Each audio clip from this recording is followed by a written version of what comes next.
Lucas capítulo 2, do verso 40 ao 52. Esse é o texto da nossa mensagem. Ora, anualmente iam seus pais a Jerusalém para a festa da Páscoa. Quando ele atingiu os 12 anos, subiram a Jerusalém, segundo o costume da festa. Terminados os dias da festa, ao regressarem, permaneceu o menino Jesus em Jerusalém, sem que seus pais o soubessem. Pensando, porém, estar ele entre os companheiros de viagem, foram um caminho de um dia e, então, passaram a procurá-lo entre os parentes e os conhecidos. E não o tendo encontrado, voltaram a Jerusalém à sua procura. 3 dias depois, o acharam no templo, assentado no meio dos doutores, ouvindo-os e interrogando-os. E todos os que o ouviam, muitos se admiravam da sua inteligência e das suas respostas. Logo que seus pais o viram, ficaram maravilhados.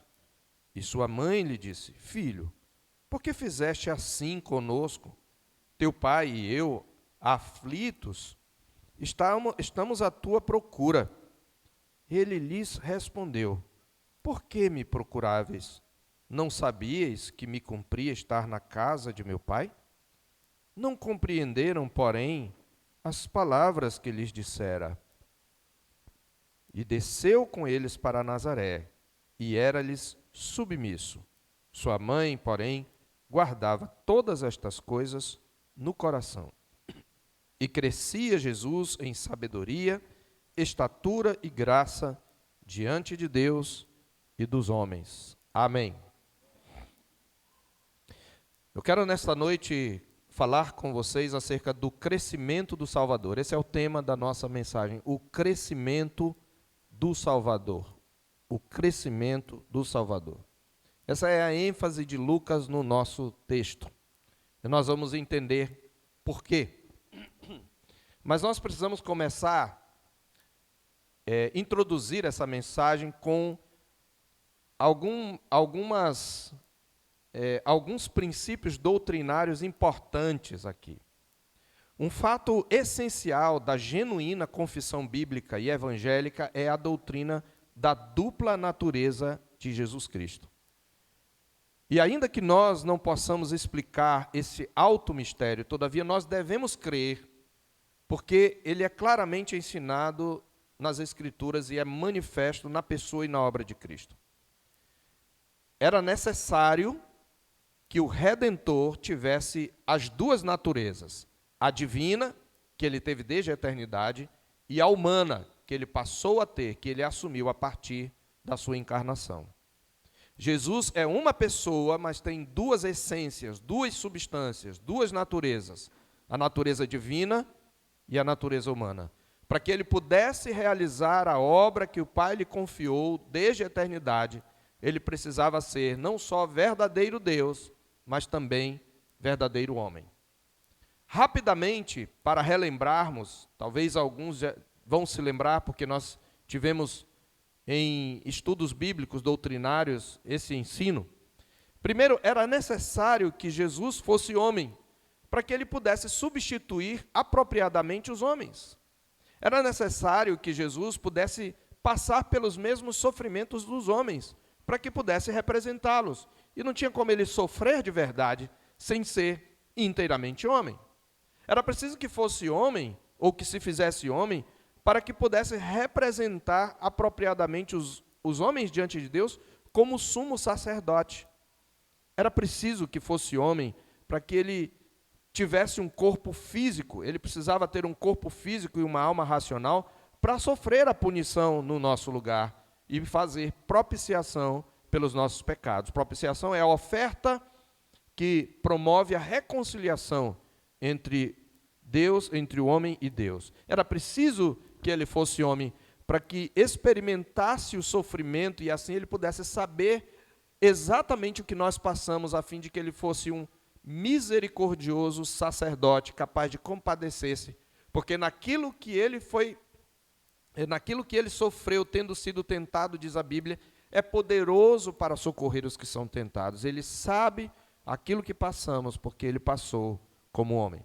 Mas também, por outro lado, era necessário que ele fosse Deus, para ser primeiramente um poderoso Salvador.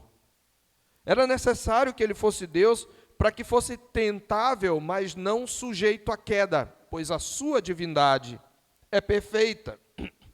E a sua divindade seria o sustentáculo da sua firmeza na tentação e da sua perfeição completa. Era necessário que ele fosse Deus para que o seu sacrifício pudesse ter valor infinito e, sendo um só, pudesse morrer por todo o seu povo. Era necessário que fosse Deus para que fosse um sumo sacerdote eterno, perfeito e eficaz. E era necessário que fosse Deus para suportar a ira divina, para suportar o inferno por nós. Então, só para nós lembrarmos, é necessário que o Redentor seja verdadeiro Deus e verdadeiro homem. Pois bem, enquanto a sua natureza divina, como tal, é perfeita e imutável, Jesus é Deus desde a eternidade e para toda a eternidade, ele nunca cresceu, ele nunca diminuiu e nunca vai diminuir, segundo sua natureza divina. A sua natureza divina é perfeita e imutável. Mas enquanto sua natureza divina é perfeita e imutável, a natureza humana do Redentor, embora perfeita, ela necessitava ser desenvolvida, como acontece com todo ser humano. Então, embora tenha nascido perfeito e nunca tenha pecado, a perfeição inicial do nascimento, de que Jesus teve no seu nascimento, precisou ser desenvolvida a uma perfeição maior. É importante nós sabermos disso. Jesus, do ponto de vista da sua humanidade, não nasceu um Salvador pronto. Ele precisou ser aperfeiçoado, ainda que seu crescimento tenha sido perfeito e extraordinário, de um estágio de perfeição para outro. Torna-se fácil entendermos quando nós pegamos a imagem de uma criança. Pense em uma criança saudável como a que está no colo de alguns de vocês.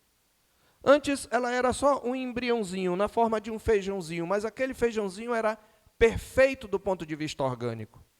E aquele organismo pequeno tinha tudo o que precisava para desenvolver-se a um grau de perfeição maior. Hoje, algumas de vocês trazem essas crianças no colo, e alguns de vocês têm agora já adolescentes, ou jovens, ou adultos, que fisicamente são tão perfeitos quanto eram quando crianças, porém, aquela perfeição ainda era inicial, imatura, e eles cresceram de um estado de perfeição para outro. Estou falando em termos físicos, porque em termos espirituais nós somos imperfeitos. Aliás, em termos físicos também, porque nós estamos envelhecendo. Mas para os irmãos entenderem. Então, Jesus, na sua humanidade, precisou ser aperfeiçoado.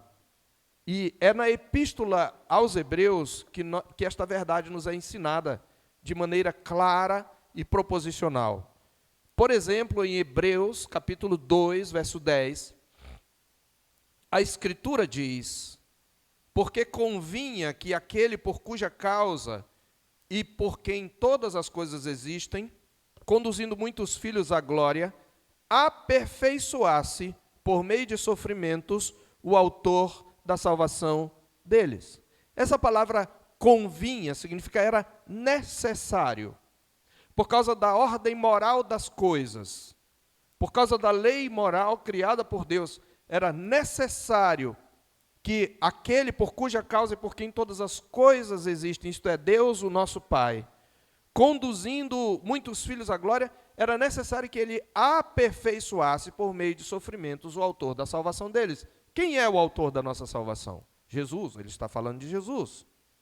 E ainda em Hebreus capítulo 5, verso 9, diz o Espírito Santo: e tendo sido aperfeiçoado, tornou-se o autor da salvação eterna para todos os que lhe obedecem. Tendo sido aperfeiçoado. Aqui o verbo traz a ideia de um aperfeiçoamento permanente. É claro que esse aperfeiçoamento deve ser considerado da perspectiva da humanidade de Jesus. Pois bem, meus irmãos, o que o autor de Hebreus nos fala explicitamente, Lucas nos mostra nesse texto implicitamente. Na verdade, nos 2 capítulos do seu evangelho, ele registra de maneira singular esse processo de aperfeiçoamento de Jesus. E só para nós contextualizarmos o nosso texto, tem 2 formas pelas quais Lucas mostra o aperfeiçoamento de Jesus como nosso Salvador.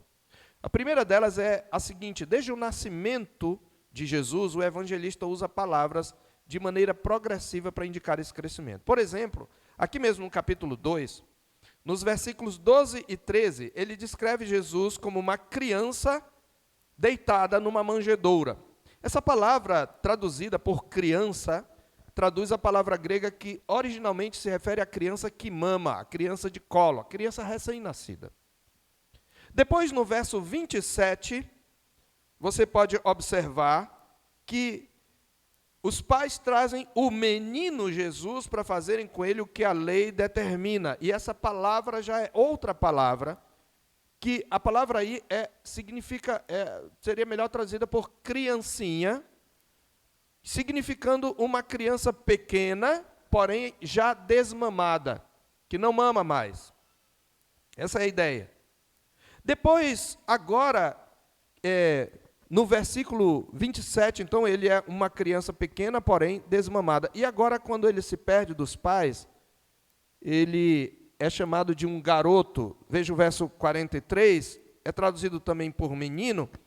Permaneceu o menino, é outra palavra no grego que tem a mesma raiz da palavra anterior, porém se refere a uma criança já grande. Na verdade, Lucas claramente nos diz a idade de Jesus. Ele tinha 12 anos, no verso 42. Na nossa cultura, um adolescente. Mas para a cultura da época, aos 12 anos, a criança já estava às vésperas da idade adulta. Então, veja, Lucas vai descrevendo Jesus com palavras diferentes, indicando o seu crescimento natural, como um ser humano comum.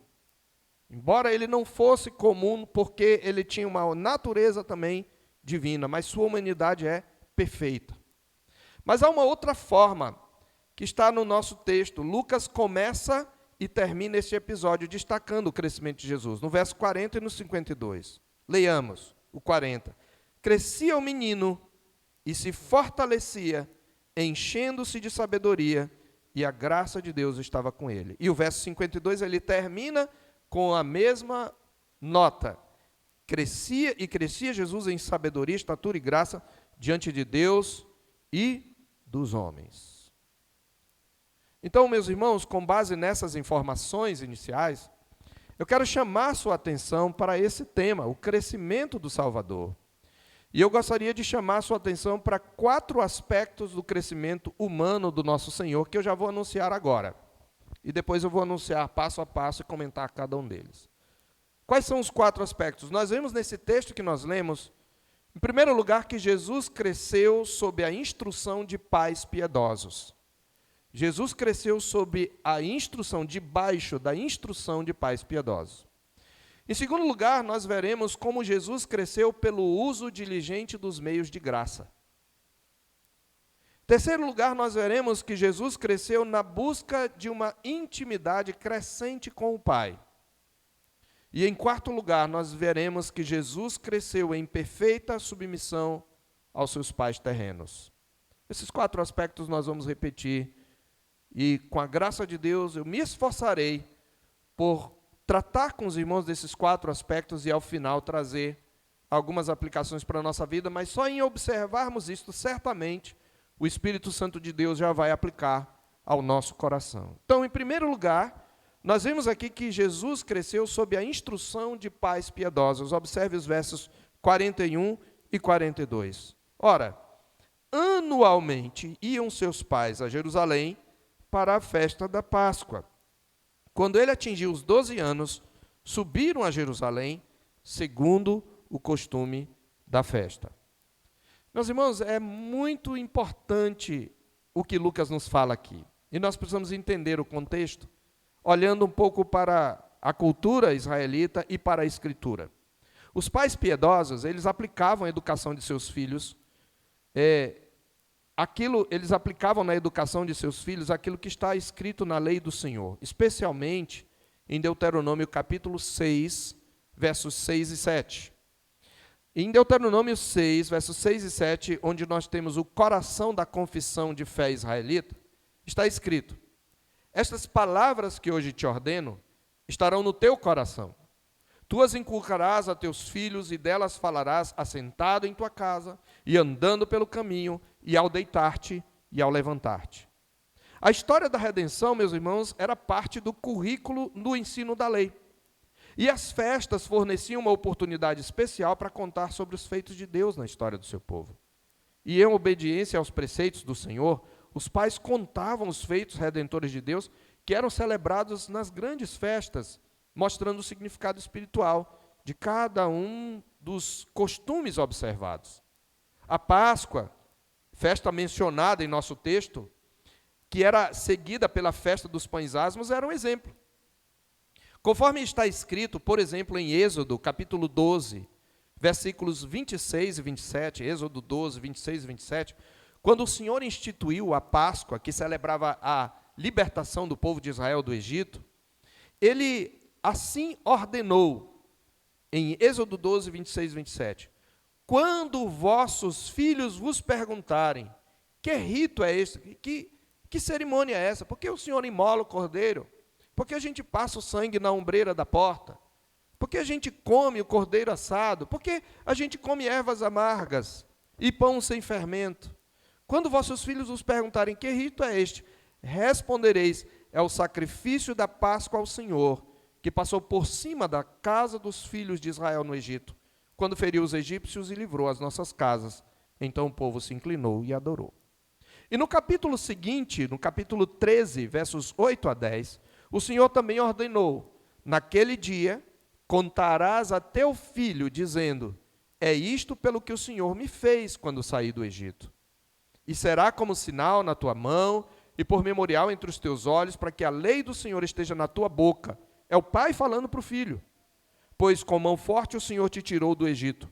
Portanto, guardarás esta ordenança no determinado tempo, de ano em ano. E ainda no mesmo capítulo, nos versos 14 a 16, quanto à cerimônia da consagração dos primogênitos, está escrito, quando teu filho amanhã te perguntar, o que é isso? Ele está fazendo perguntas no culto, irmãos. Esse é o culto na velha aliança. Era assim. É uma festa santa. É um sacramento para os crentes da velha aliança. Lembre-se, foi substituído pela ceia do Senhor. E quando o teu filho te perguntar, o que é isso? Responder-lhe-ás, contando a história da redenção, contando os feitos do Senhor. O Senhor, com mão forte, nos tirou da casa da servidão, pois sucedeu que, endurecendo-se Faraó, para não nos deixar sair, o Senhor matou todos os primogênitos na terra do Egito, desde o primogênito do homem até o primogênito dos animais. Por isso eu sacrifico ao Senhor todos os machos que abrem a madre, porém a todo primogênito de meus filhos eu resgato. E isto será como sinal na tua mão e por frontais entre os teus olhos, porque o Senhor com mão forte nos tirou do Egito. Então, quando nós lemos o que Lucas começa observando, isso tudo faz um sentido maior, isso nos traz mais sentido.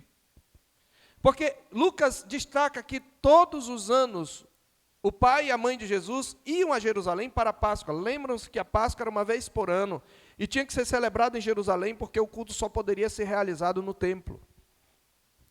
Então, Lucas está destacando a piedade desses pais e certamente, a julgar pelo procedimento deles desde o início, você lembra? Eles cumpriram a lei, eles circuncidaram seu filho, sendo ele primogênito, eles o consagraram, eles deram o nome que o anjo ordenou. Maria, na sua oração, revela conhecimento das Escrituras, já vimos isto. Então, é natural e, eu diria, obrigatório que pensemos que José e Maria, todo ano, quando iam, eles faziam o que a lei ordenava e contavam a história da redenção para Jesus. Eles explicavam o significado daqueles ritos, daqueles sacrifícios, de toda aquela peregrinação, Jesus cresceu ouvindo os hinos, os cânticos de romagem, à medida que iam para Jerusalém, e ele foi aprendendo a história da salvação, aprendendo o Evangelho, na perspectiva da velha aliança, através do exemplo, da instrução dos seus pais, que se utilizavam dos meios de graça e daquelas festas para instruí-lo. Lucas faz questão de dizer isso. Anualmente eles iam lá. Ele está então apontando para o caráter destacado da piedade de José e de Maria. E Deus certamente usou a instrução da lei para aperfeiçoar o seu filho. Quando Jesus discursa, nós vemos claramente a lei na sua boca, a escritura na sua boca. Tudo que Jesus falava era bíblico. Frequentemente ele se referia às Escrituras, e lá no capítulo 24 você vai vê-lo chamando os discípulos, expondo as Escrituras e mostrando o que as Escrituras apontavam para ele. Está lá no capítulo 24 de Lucas, na sua ressurreição. Veja, mesmo sendo o perfeito Filho de Deus, Jesus é o Filho do homem, e como Filho do homem, ele precisa da instrução de pais piedosos. Esse é um exemplo para nós, pais.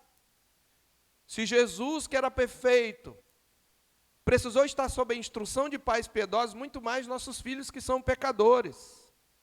Eles precisam que nós, quando vimos para o culto, nós expliquemos para eles, mesmo crianças, nós o tempo todo estejamos chamando a atenção deles para cada parte do culto.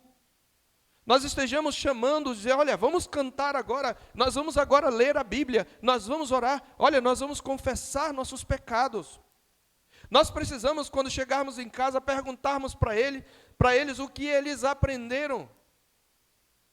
E mesmo que eles não consigam aprender tudo, porque nem nós, adultos, aprendemos tudo, de fato o Senhor vai usar aquilo para que a cada dia eles possam aprender. O nosso Senhor cresceu assim, através da instrução de pais piedosos. Em segundo lugar, Jesus cresceu pelo uso diligente dos meios de graça. Jesus cresceu pelo uso diligente dos meios de graça. Diligente significa zeloso. Diligência é zelo, é o empenho, é o esforço, é você dar o seu melhor. O próprio Jesus usou, e os pais de Jesus usaram diligentemente os meios de graça. Irmãos, é importante olharmos no verso 42 que, embora os pais de Jesus costumassem ir anualmente a Jerusalém, Lucas destaca essa peregrinação de Jesus com seus pais aos 12 anos. Quando atingiu ele a idade, os 12 anos subiram a Jerusalém, segundo o costume da festa. Lucas registra esses 12 anos de Jesus, é quem mais registra a infância. Os dois evangelistas são Mateus e Lucas. E dos 12 aos 30 anos nós temos um lapso. Não há registro do que Jesus fez durante esse período. Mas Lucas registra essa peregrinação de Jesus com seus pais a Jerusalém aos 12 anos, provavelmente porque estava próxima a data do Bar Mitzvah de Jesus. Agora eu falei um pouco um palavrão, né? O que é Bar Mitzvah? A palavra bar, é palavra barra mesmo. Mitzvah, M-I-T-Z-V-A-H. M-I-T-Z-V-A-H. Bar Mitzvah. O que era o Bar Mitzvah? Essa palavra Bar Mitzvah são duas palavras aramaicas. Bar significa filho, Mitzvah significa mandamento. Então, Bar Mitzvah é filho do mandamento, ou filho da lei. O Bar Mitzvah era uma cerimônia de passagem à maioridade, que era celebrada para os meninos. Antes de completar 13 anos, ou até essa idade, todo menino judeu ele deveria ir a Jerusalém para receber oficialmente o título de Bar Mitzvah, de filho do mandamento, de filho da lei, significando que ele havia se tornado um membro adulto da comunidade religiosa. A cultura israelita não conhecia o conceito de adolescência. Aliás, esse é um conceito novo, acho que não tem 200 anos. A passagem era da fase de infância para a idade adulta. E nessa idade de 12, 13 anos, o menino deveria conhecer a lei, exigia-se dele que praticasse todas as exigências da lei, ele tinha que saber recitar a Shema. A Shema é o nome dado à confissão de fé israelita, que era resumida no trecho de Deuteronômio 6, de 4 a 9. Está lá escrito: ouve Israel, o Senhor nosso Deus é o único Senhor. Por que ela é chamada de Shema? Porque a palavra ouve em hebraico é Shema, o imperativo. Shema Israel, Yahvé, o Senhor Deus é o único Senhor. O Senhor é o nosso Deus. Yahvé Eloheinu, Yahvé Echad. O Senhor é o nosso Deus e o Senhor é um. Então, eles usavam esse termo pelo primeiro nome. Ele tinha que recitar Deuteronômio de 6, de 4 a 9. E quando das festas santas, o menino, aos 13 anos, já podia entrar no átrio dos homens. Até essa idade, ele ficava no átrio das mulheres, ao lado da mãe. Mas agora ele podia entrar no átrio dos homens. Uma série de responsabilidades era dada a ele. E na cerimônia do Bar Mitzvah, ele deveria ler uma passagem da lei em público, e assim ele era declarado Bar Mitzvah, filho do mandamento. É nesse contexto que Jesus vai ao templo. E os seus pais o levam nessa festa. Essa Páscoa seria especial para Jesus, porque a Páscoa, quando ele está prestes a atingir a idade adulta para a cultura. Em sua humanidade, portanto, Jesus se revela um perfeito filho da lei, filho do mandamento. Aquilo que ele não, agora ele não cumpre mais a lei em seus pais, como aconteceu na circuncisão e na sua consagração como primogênito. Agora ele cumpre a lei por sua própria responsabilidade. É a hora de manifestar a sua perfeita obediência ativa para a nossa redenção. Nós podemos dizer que aqui Jesus estava prestes a fazer a sua profissão de fé.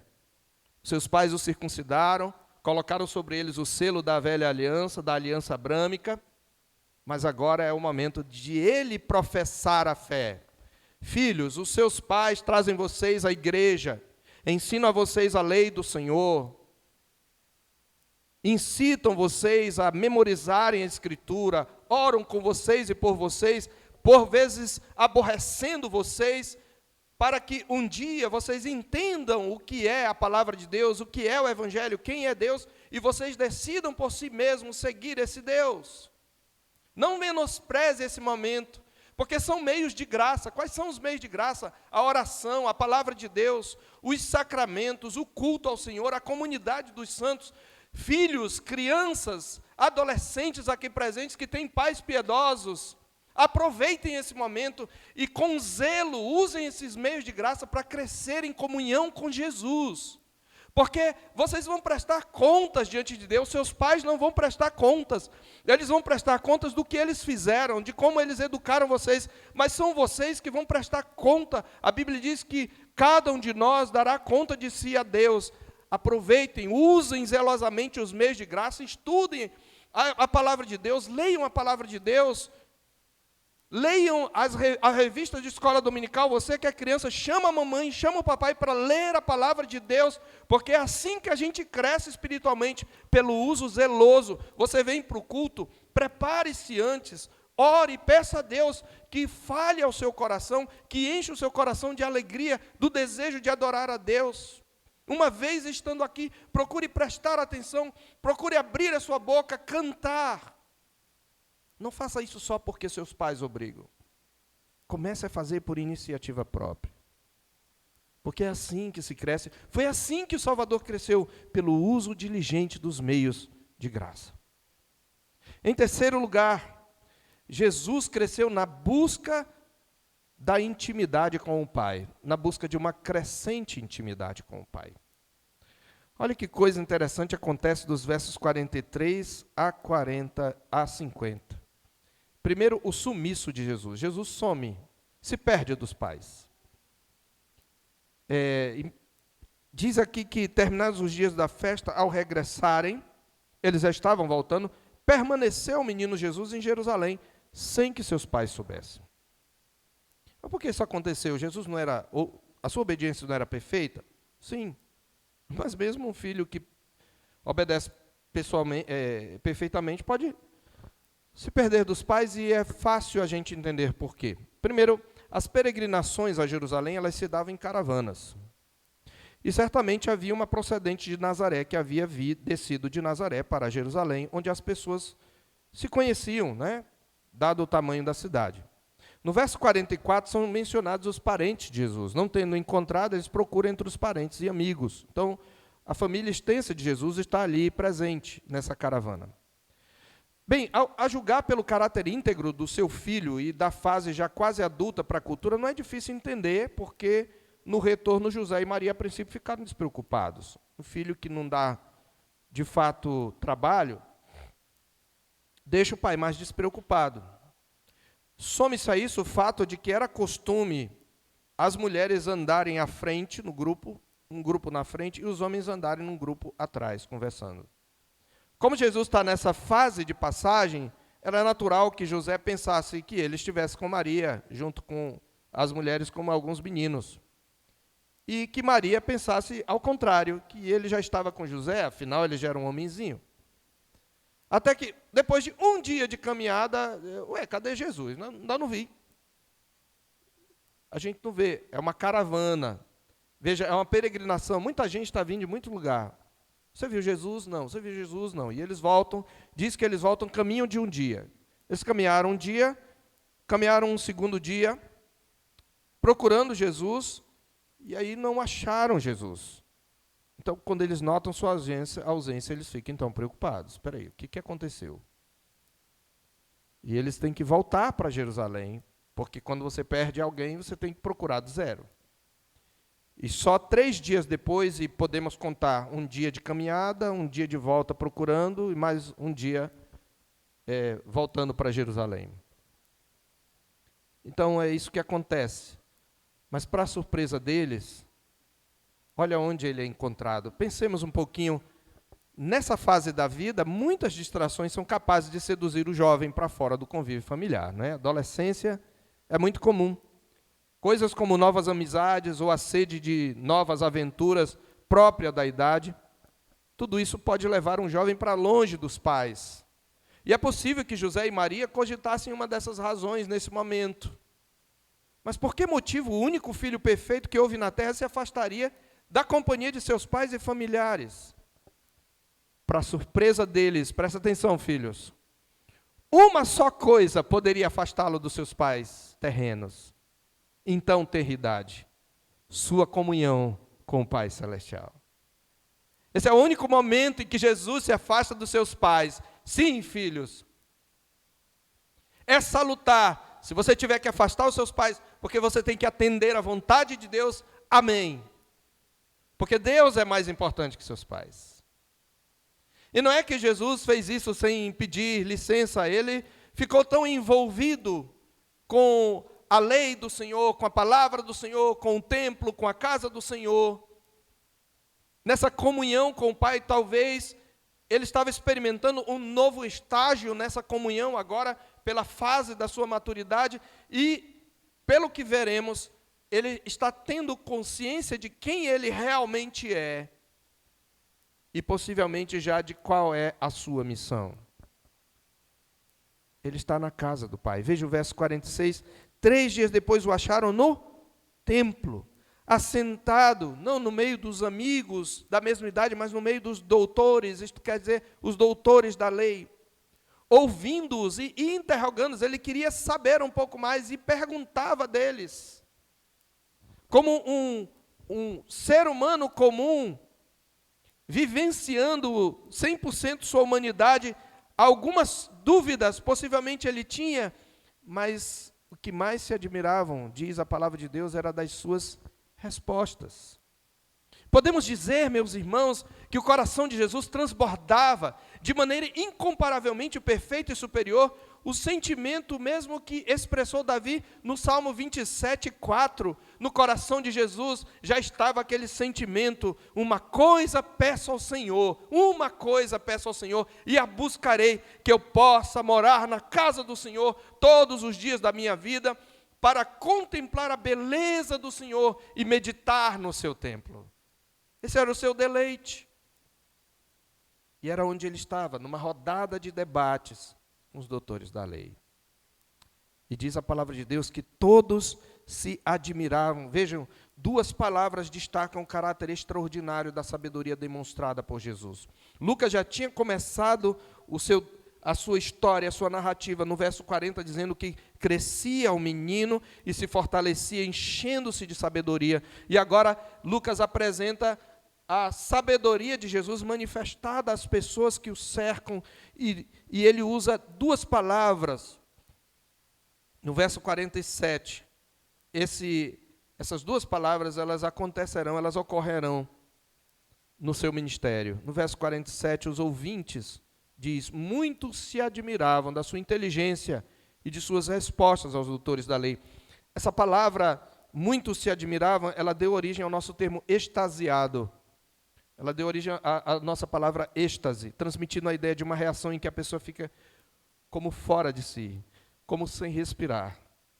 E a palavra no verso 48, quando diz que os pais de Jesus também, quando eles encontram Jesus, em vez de aliviados, eles o encontram e vendo o que ele estava fazendo, eles ficam maravilhados.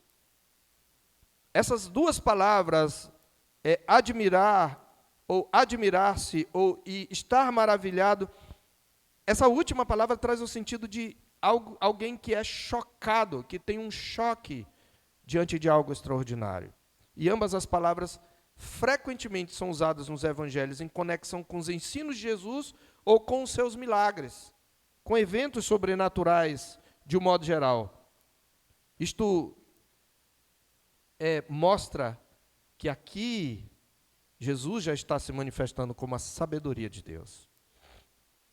É mais ou menos assim, eles ouvem e dizem, espera aí, isso não é normal.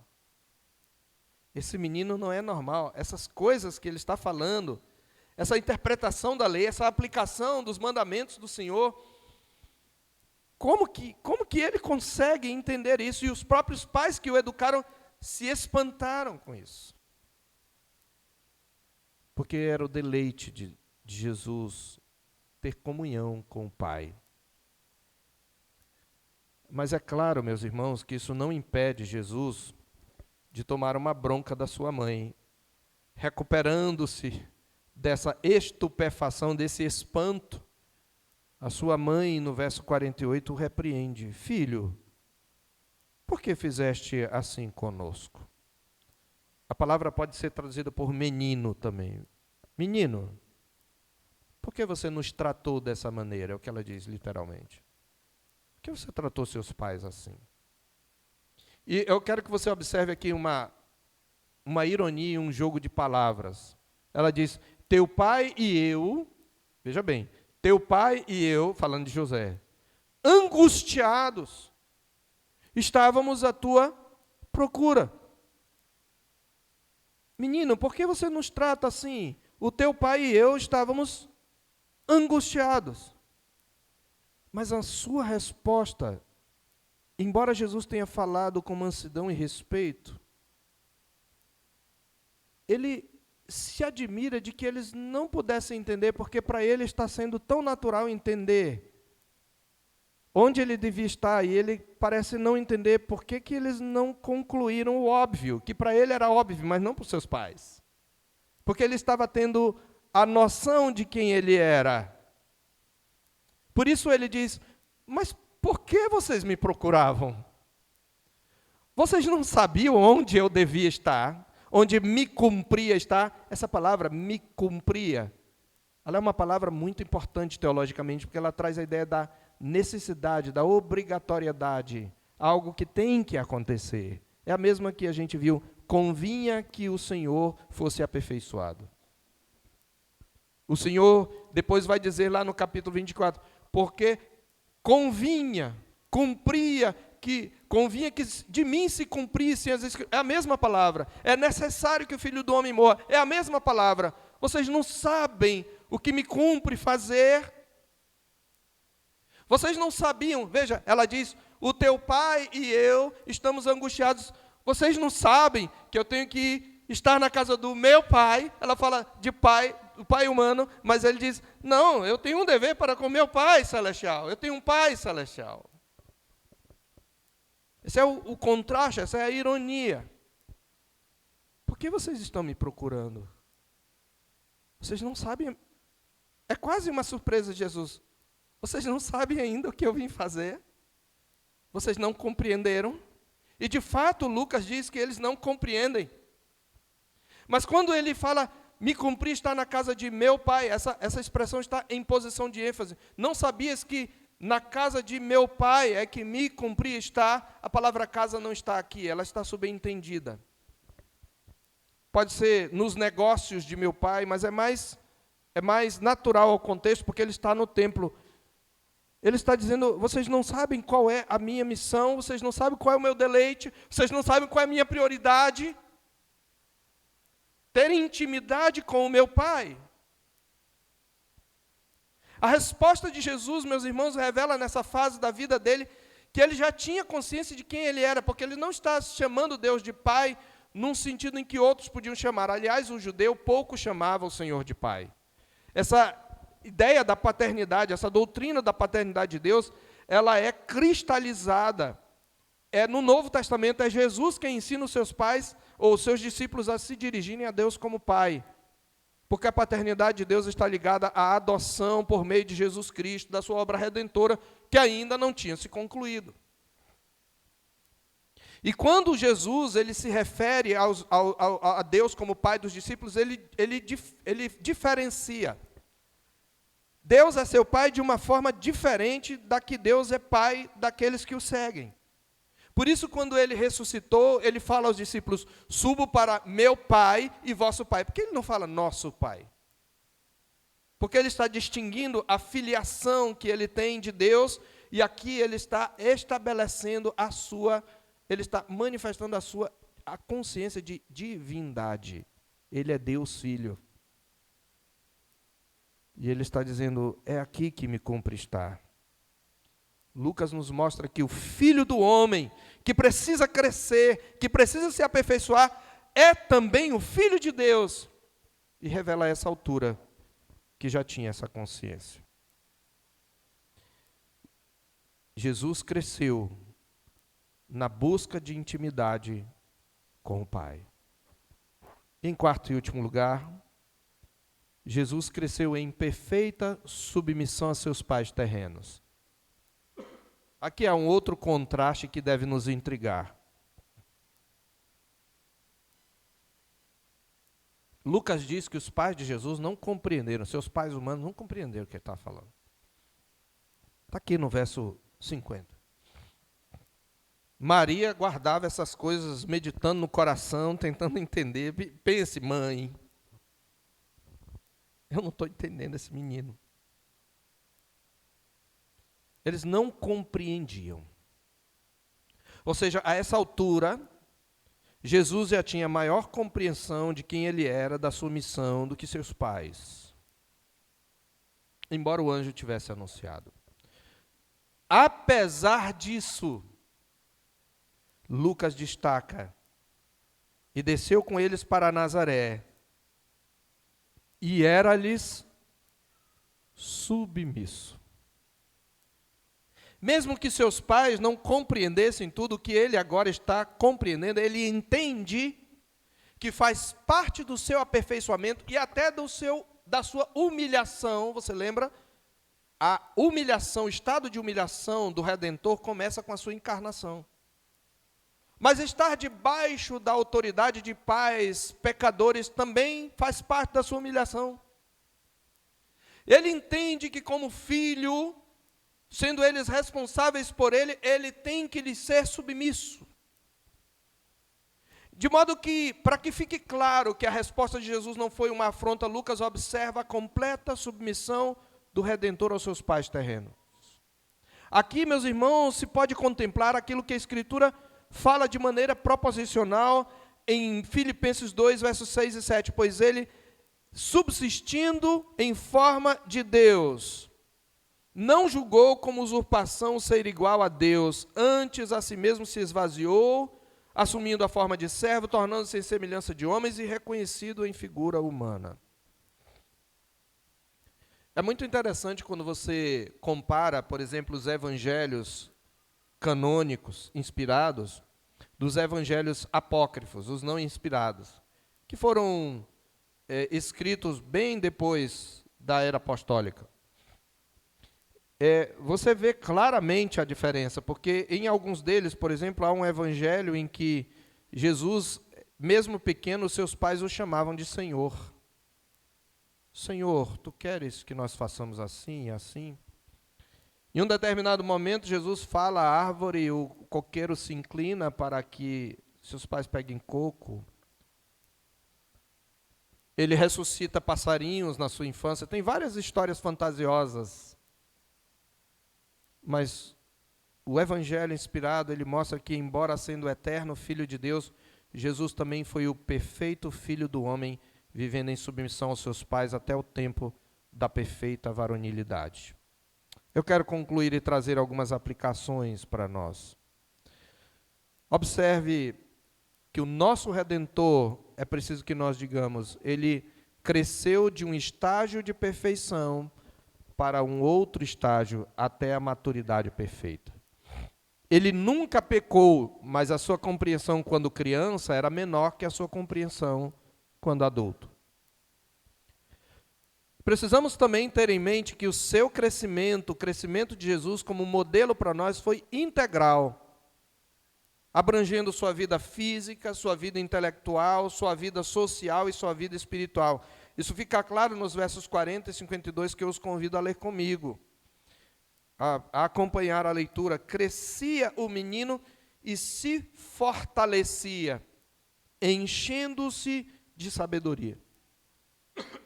A ideia é que Jesus, o caráter de Jesus foi se tornando forte, resistente, robusto, enchendo-se de sabedoria, e a graça de Deus estava sobre ele, graça que não é favor imerecido, porque ele é o único que merece, graça é simplesmente favor nesse caso. Deus se manifestava favoravelmente, Deus olhava para ele com prazer, com alegria. Deus vai falar isso no seu batismo: esse é o meu menino, esse é o meu filho amado, em quem me comprazo. E depois no verso 52, Lucas deixa claro, e crescia Jesus em sabedoria, estatura, quer dizer, fisicamente em tamanho, e graça.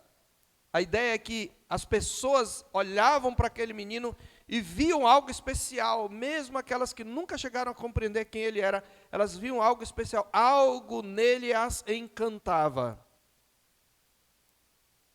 É isso que significa graça diante dos homens. Mas ele tinha graça também diante de Deus. Deus se satisfazia e se alegrava. Deus, o Pai, eu estou me referindo ao Pai. Ele cresceu nas dimensões vertical e horizontal. Diante de Deus, vertical, e diante dos homens, horizontal. E diante disso, irmãos, eu queria trazer algumas aplicações para a nossa vida. Eu queria trazer 3 aplicações. A primeira delas eu quero começar com uma observação e depois eu vou, em forma de um enunciado, trazer uma aplicação. Eu queria que você observasse um dado interessante aqui. Nós sabemos que nessa altura, a religião instituída em Jerusalém vivia uma corrupção generalizada, né? Mas apesar da corrupção generalizada da religião instituída, Jesus respeitou o templo e as instituições da velha aliança. Essa deve ser também a nossa atitude para com a igreja instituída. Jesus não desprezou o templo. Ele sabia que o templo iria perder a sua vigência como lugar de adoração. Ele diria para a mulher samaritana que vem a hora, e já chegou, que os verdadeiros adoradores não adorarão nem aqui, que era o Monte Gerizim para os samaritanos, nem em Jerusalém, mas em espírito e em verdade. Mas até que a sua obra fosse completada, aquele era o lugar da adoração. E ele respeitava as instituições. Isso nos traz um princípio, e aqui vem o princípio da nossa o primeiro princípio da nossa aplicação. A alternativa à religião vazia não é a irreligiosidade, nem a rejeição da instituição religiosa. A alternativa à religião vazia não é a irreligiosidade, a falta de religiosidade, nem a rejeição da instituição religiosa, a menos que essa instituição tenha deturpado de tal maneira aquilo que o Senhor ordenou que a gente precisa se afastar. Mas o que eu estou dizendo é, quando você tem uma instituição cujos ritos, cuja liturgia cumpre as ordenanças do Senhor, ainda que haja uma corrupção generalizada dos seus participantes, dos seus praticantes, eu não devo rejeitar a instituição como um todo. Isso se aplica, meus irmãos, à igreja. A menos que essa instituição tenha se desvirtuado nos seus ritos do genuíno evangelho. Já observamos, meus irmãos, nos episódios anteriores, que se por um lado Jesus não se revelou aos religiosos que pertenciam à cúpula de Jerusalém, os sacerdotes e intérpretes da lei, por outro lado, ele não se escondeu daqueles que praticavam a genuína religião, a religião do coração, e que também frequentavam o templo e que também obedeciam às instituições.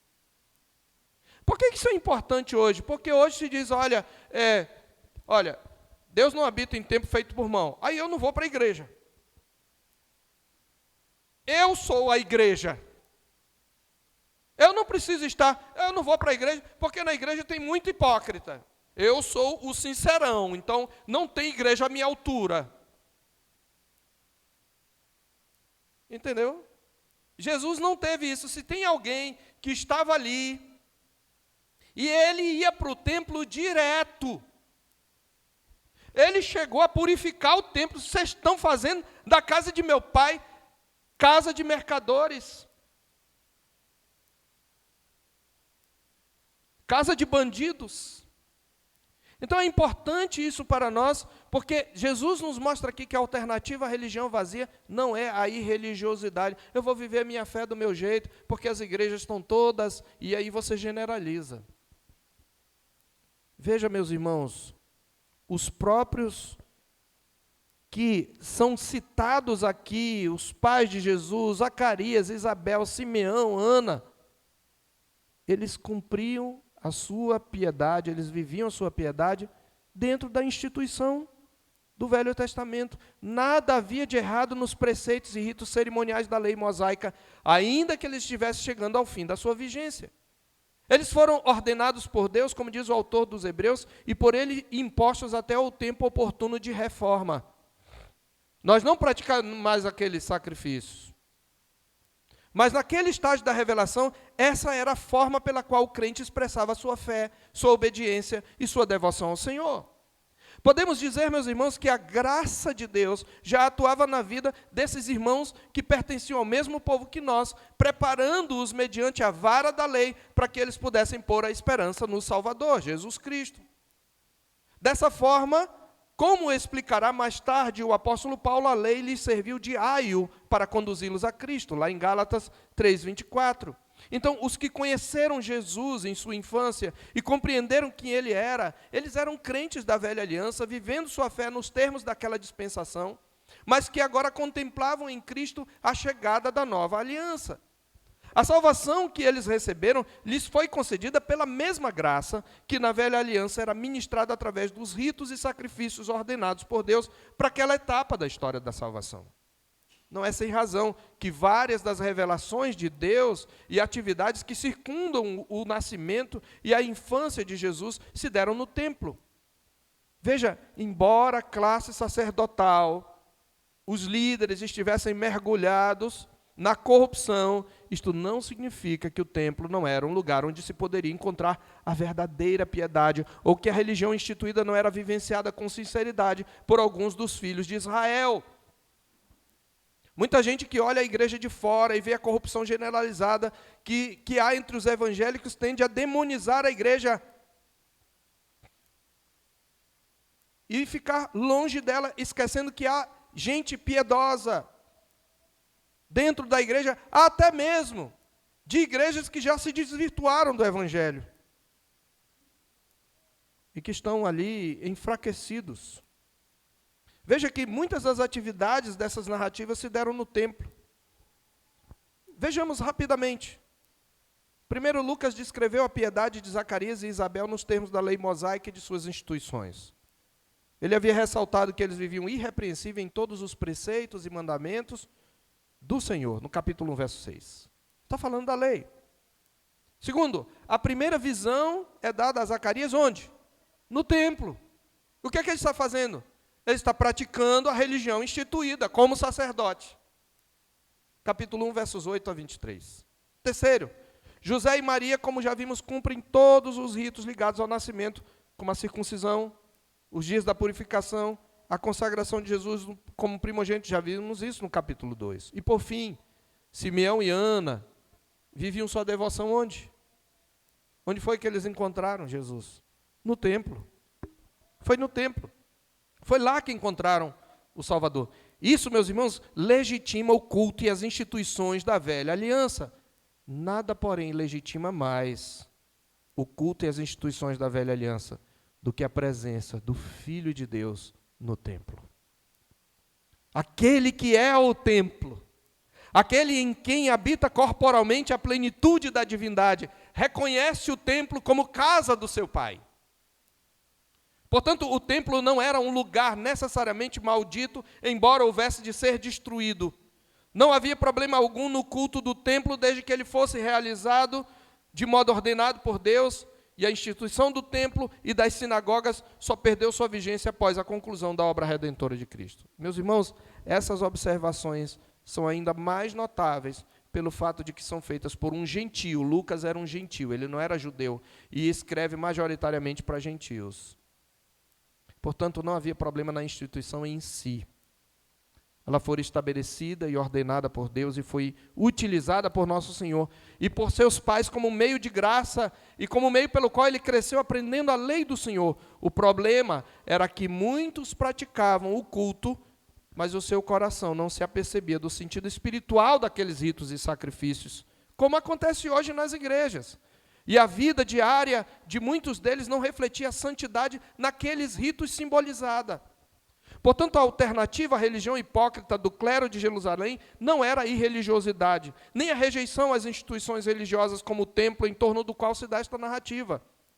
Esta é uma grande lição para nós que vivemos num tempo de demonização e rejeição generalizada da igreja como instituição, de abandono da vida eclesial comunitária e de afrouxamento do zelo litúrgico nos cultos. A hipocrisia daqueles que estão na igreja e vivem uma religião só de fachada, meus irmãos, não deve nos levar a rejeitar a igreja e criar uma religiosidade individual própria, sem prestação de contas, descolada daquilo que Deus ordenou nas Escrituras e da tradição preservada por séculos por um remanescente fiel.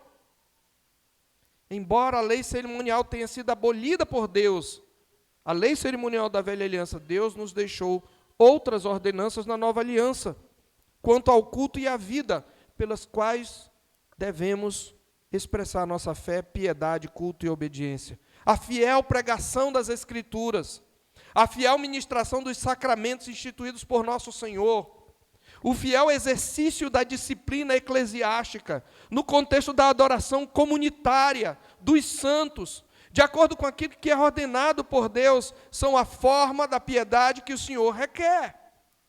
E o contrário de fazer essas coisas de maneira hipócrita não é não fazê-las, não é abandoná-las, é fazê-las da maneira correta, sincera. E que nossa vida reflita aquilo que nós dizemos no culto. Mas alguns dirão, Deus não habita em santuário feito por mãos, citando a Escritura fora do contexto, para justificar sua condição de desigrejado. A isto eu respondo que, embora a afirmação seja bíblica, ela está fora de contexto, porque, por um lado, Deus não habita e nunca habitou em templos feitos por mãos, mas, por outro, Deus nunca dispensou o ajuntamento solene. Nunca dispensou o ajuntamento solene. Observe que o mesmo autor do Evangelho ressalta em Atos Ressalta em Atos que desde os primeiros dias da igreja, todos costumavam se reunir no mesmo lugar. Às vezes foi no templo, às vezes em casa. Você pode olhar, todos costumavam se reunir no mesmo lugar. Deus habita no seu povo reunido, meus irmãos. O santuário vivo, não feito por mãos, habitado pelo seu Espírito, onde quer que ele esteja reunido. Pode ser embaixo de uma árvore, mas tem que estar reunido. Você sozinho não é igreja, isso é heresia. Nós somos corpo de Cristo e individualmente membros desse corpo, diz a palavra de Deus. E porque vivemos numa sociedade onde nós devemos prestar contas à autoridade instituída, conforme a palavra de Deus, em Romanos 13, por exemplo, a igreja também é uma instituição. A instituição é como aquela treliça, aquela armação que segura a videira. A videira é a igreja em Cristo. Portanto, crente, você sozinho não é, nem nunca vai ser igreja. Ora, vós sois corpo de Cristo e individualmente membros desse corpo, diz a palavra de Deus em 1 Coríntios 12, 27.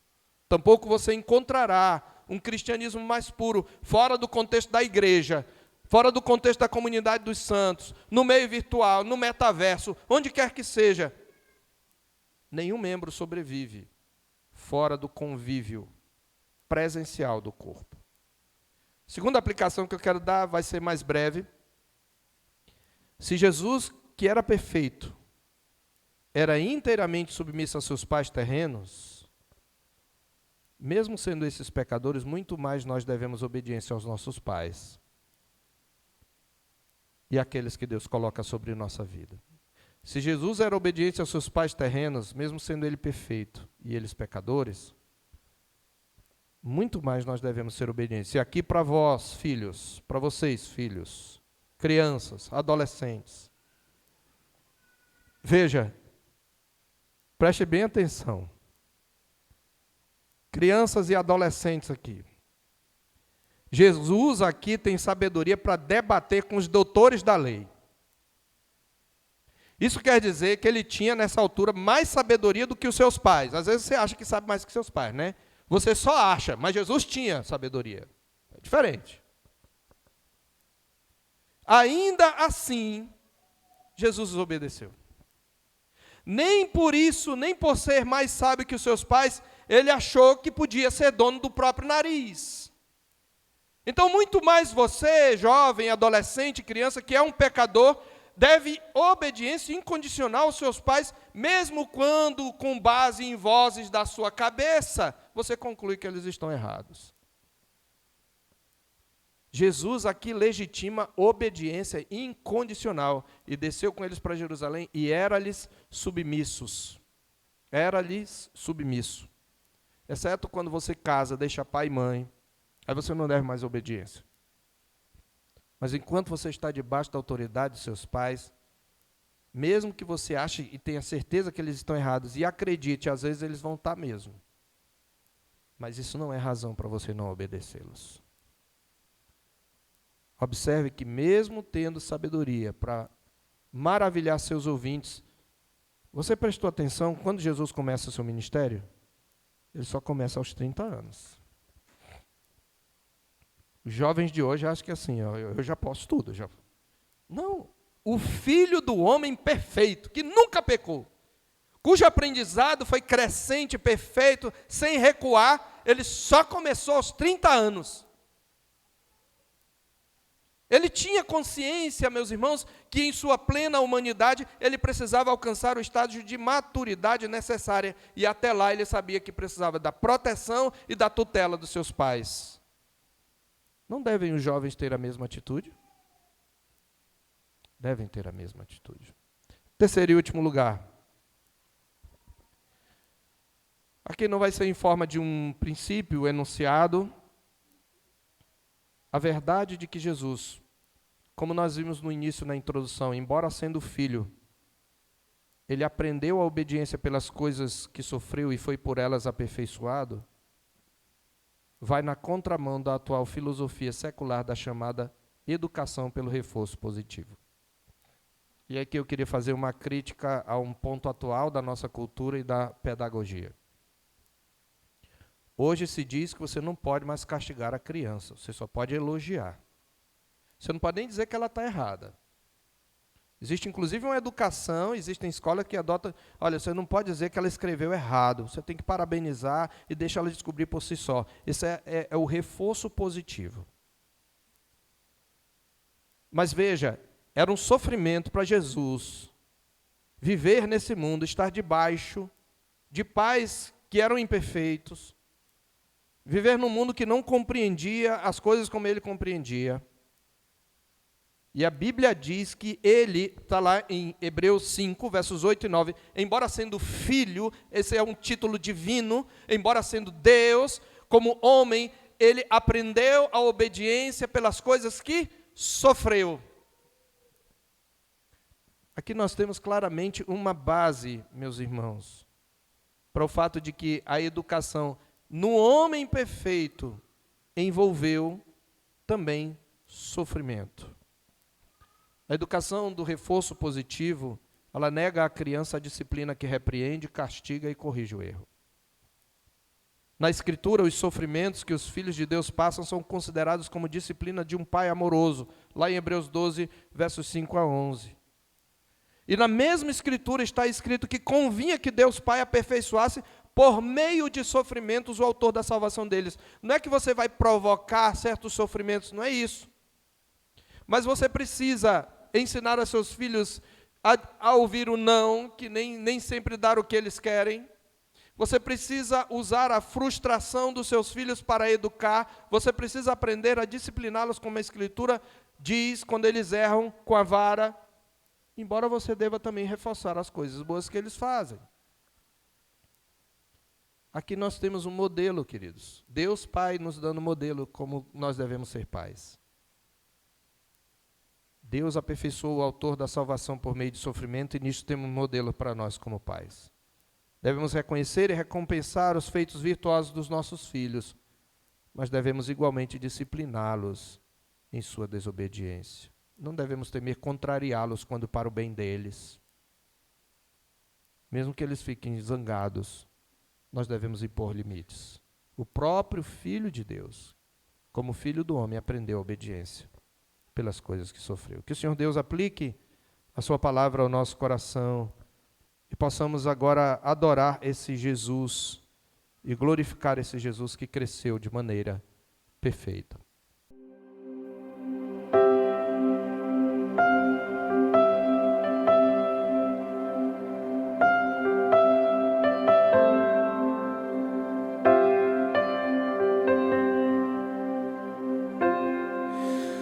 Tu és bem-vindo aqui.